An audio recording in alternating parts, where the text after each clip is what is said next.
Hello friends, welcome to my channel Vinita Hindi कहानियाँ। तो आज की कहानी का नाम है पिता और बेटा। शाम का समय था। ऑफिस से घर आने के बाद पिता फिर से ऑफिस की फाइल्स में उलझा हुआ था। तभी उसका 8 साल का बेटा पास आया और बोला, पापा, क्या मैं आपसे कुछ पूछ सकता हूँ? हाँ, पूछो। फाइल से नज़र हटाए बगैर पिता ने जवाब दिया, आप 1 घंटे में कितना कमा लेते हैं? बेटा ने पूछा। इस अजीब सवाल पर पिता को कुछ गुस्सा आया। उसने जवाब दिया, तुम्हें इससे क्या मतलब?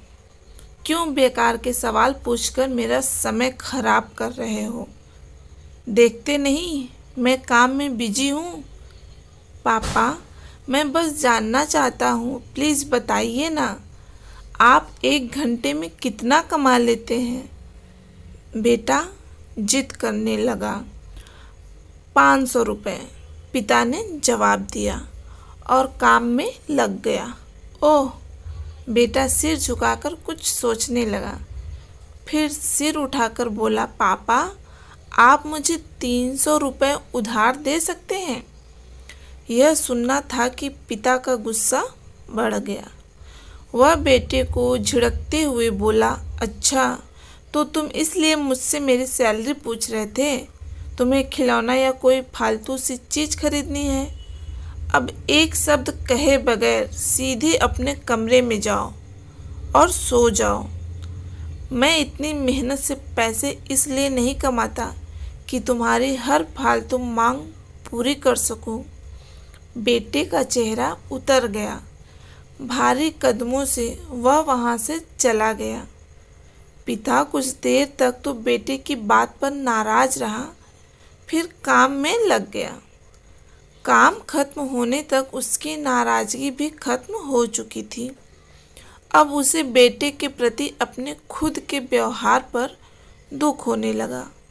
वह सोचने लगा कि हो सकता है बेटे को सच में किसी ज़रूरी चीज़ के लिए 300 रुपये की ज़रूरत हो। वो वैसे भी हर समय पैसे नहीं मांगता।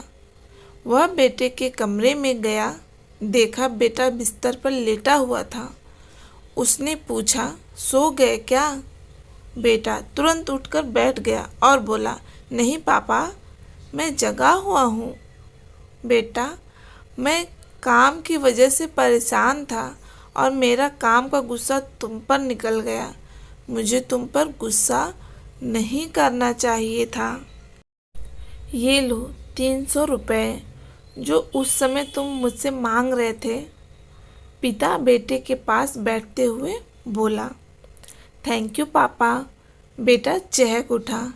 300 रुपये एक तरफ रख उसने अपने तकिए के नीचे दबे कुछ नोट निकाले और उन्हें गिनने लगा। यह देख पिता को फिर से गुस्सा आने लगा। वह गुस्से में बोला, जब तुम्हारे पास पहले से ही पैसे थे तो तुम और पैसे क्यों मांग रहे थे? क्योंकि मेरे पास पूरे पैसे नहीं थे पापा, अब है।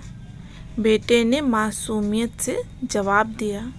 पापा, ये लीजिए 500 रुपये। क्या इससे मैं आपका 1 घंटा खरीद सकता हूँ? प्लीज़ कल आप घर जल्दी आ जाना। मैं आपके साथ डिनर करना चाहता हूँ। बेटे की बात सुनकर पिता अवाक रह गया। इस कहानी से हमें यह सीख मिलती है कि हम पैसे कमाने की धुन में इतने ज़्यादा व्यस्त हो जाते हैं कि हमारा परिवार पीछे छूट जाता है। हमारे पास अपने परिवार और प्रियजनों के साथ बिताने के लिए समय ही नहीं होता। समय धीरे धीरे हमारे हाथ से फिसलता चला जा रहा है और बीता समय कभी वापस नहीं आएगा। ऑफिस में हमारा रिप्लेसमेंट बड़ी ही आसानी से ढूंढ लिया जाएगा, लेकिन परिवार का कोई रिप्लेसमेंट नहीं है। अपने परिवार को महत्व दे, उन्हें टाइम दे। Thank you. तो ये थी मेरी छोटी सी कहानी। अगर आपको मेरी कहानी अच्छी लगी तो कमेंट करके ज़रूर बताएं। अगर आप इसी तरीके से और भी कहानी देखना चाहते हैं, सुनना चाहते हैं, तो आप मेरे चैनल को सब्सक्राइब करें, लाइक करें और मेरे वीडियो को आगे शेयर करें। Thanks for watching.